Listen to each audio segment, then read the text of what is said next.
Hello guys and welcome to a video about sampling. I know you have been doing a fair few kind of lectures based around taking bits of audio and kind of mapping them out on the multi-track, adding your own MIDI elements, doing some mixing, panning, that sort of thing. I thought we'd try and sort of reverse engineer that and actually try and build a little bit of a track just based on one note. And that one note is going to be a C sharp note and it's an Apple loop. So let's see what that sounds like. It's going to be this one just here. It's called the On a Piano. So let's give that a listen now.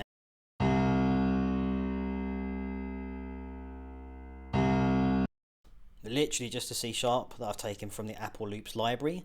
Thought I'd try and keep it as contextually as within Logic as possible, although the sampler we're using is Kontakt by a company called Native Instruments, which I'm sure you have heard of, and if you haven't heard of them you will very soon because they're big players in the industry. It is free for the player version, but there is some restrictions around that. If you don't have it at home, it is on the university computers, which is useful for you. So I just went in, chose the instrument specific samples to piano, and then found this On a Piano. It's in the key of C sharp and it's in the tempo of 61. The good thing with this is that if you drag in an Apple loop, as I'm sure you've seen, it will contextualize the session to the makeup of that sample or of that loop. So it's already set into 4/4 and it's kept the tempo at 61. This can be really useful for you mapping out an idea really quickly. I literally put this together in about 3 minutes. So someone was to say to me, can you demo like a really kind of quick horror sort of intro thing for my play or whatever? This gives you really quick starting points because you're basically basing your entire composition based around that note. So if I play what I've done here really quickly.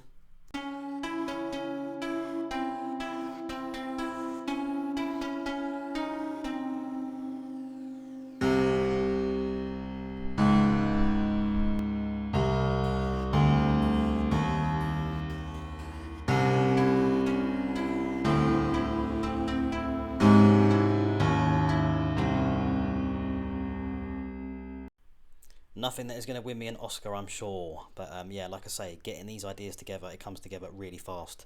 All I've used is Alchemy, so I've put in as much as I can information. If you wanted to kind of try and recreate what I've done, you can. If not, feel free to jump in and find your own loop, find your own sample, create your own stuff. Just don't do it as a performance. I mean, you can use a performance if you wanted to then pitch that up and down with your keyboard, so to speak. But I try and keep it as one note at the moment just because it's easier to map out in Kontakt. Use cases for this: it is possible to sample your voice in multiple ranges, multiple velocities, and then essentially play your own voice as an instrument within Logic, which I think is really cool. Lots of tracks are built like this. If you've got like a finger piano, say, and you wanted to sample that, you can do that. If you want a flute but you're no flautist, you could play the fundamentals, say it's tuned in pentatonics or it's tuned in fourths. You know, you can literally record the fundamentals, not have to worry about getting those semitones in between by moving your finger to slightly open the gaps in the instrument, things like that, and map it into a sampler to play it.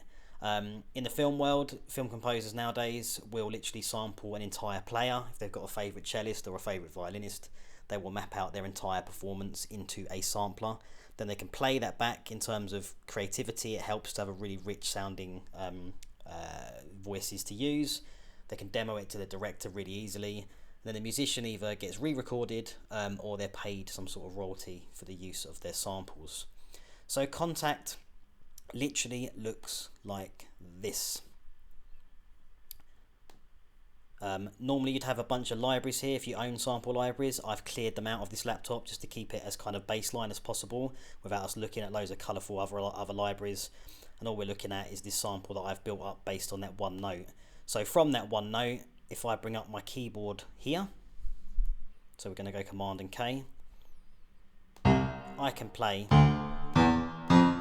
just based on that note. Really simple stuff. Just from that one note, I can now play C major scale, no problem.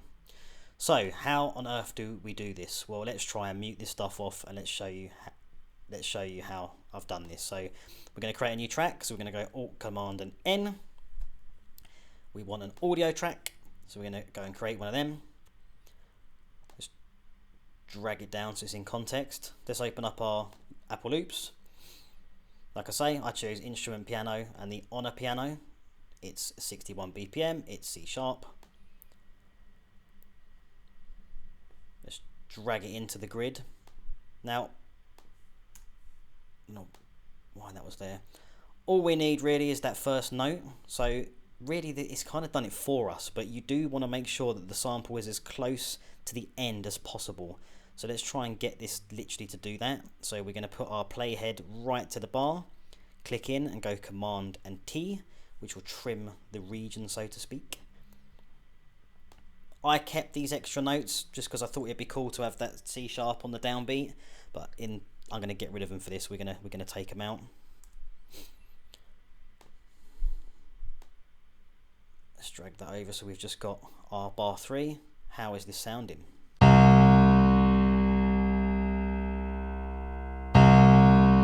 Not too bad, but I want to put a little bit of a fade just on the end there, just so it mutes nicely. If you've got anything kind of, you know, not well tidied up at the end there, it's just going to play back every single time that you play the sample. Really, you want your sample as clean as possible. So we're going to bounce this out. There are a couple of ways you can do this.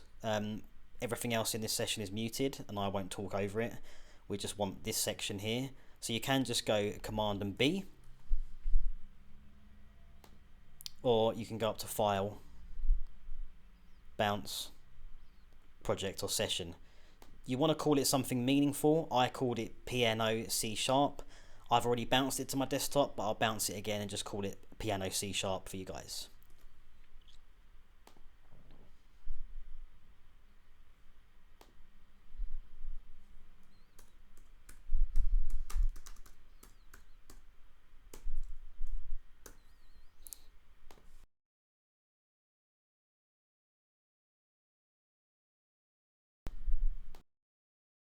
So that's bounced that for us. It's now on our desktop. So we're going to create a new track. So we're going to go Alt Command and N.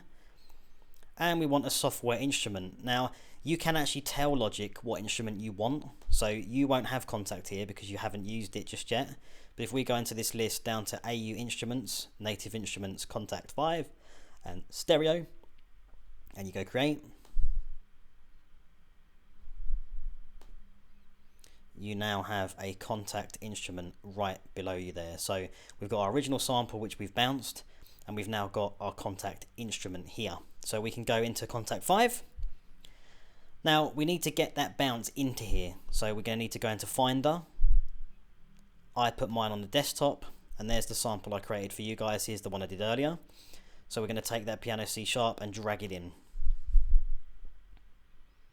So you've now essentially got an instrument. You've got that note within Kontakt, but you can't really do anything with it just yet. You've got to do a little bit of back-end work. So we're going to choose the spanner.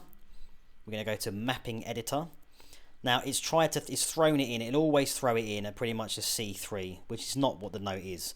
If you wanted it to start there, by all means you can, but I'd recommend it going on the C sharp so you know exactly what it is you're doing. Then you can map out what I think is actually a C4. I think the actual note itself is a C4. So let's try and put it, maybe even a C5. No, let's try C4. So I'm going to give it an octave below C4, and let's give it the octave of C5 as well. Alright, so you've got 3 octaves based on that one note. So if we now bring up our keyboard, so we're going to go Command and K. Again, if you guys have got a MIDI keyboard in front of you, I currently don't in my office. So I'm going to use this to demo this. Can we play it? We can. Can we go down an octave? Can we go down 3 octaves? Can. Can we go down 4? No, because it's not mapped, right? 1, 2, 3. So we've got 3 octaves. That should be our high one. That should be our home. That should be our low. So just based on that one note, we can now play.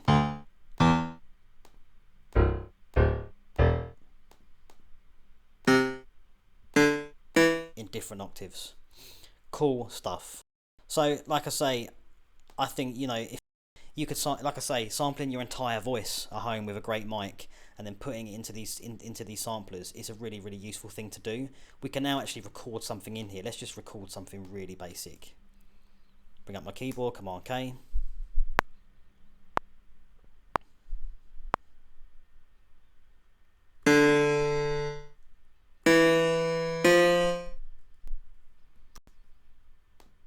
Can we play this back?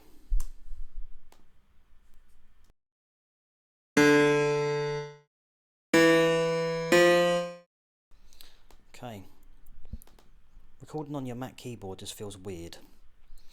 Alright, so now you can start mucking around with some velocities within here. So you can drag this right down, you can drag this right up, and you can drag this right down. So now when we play that back,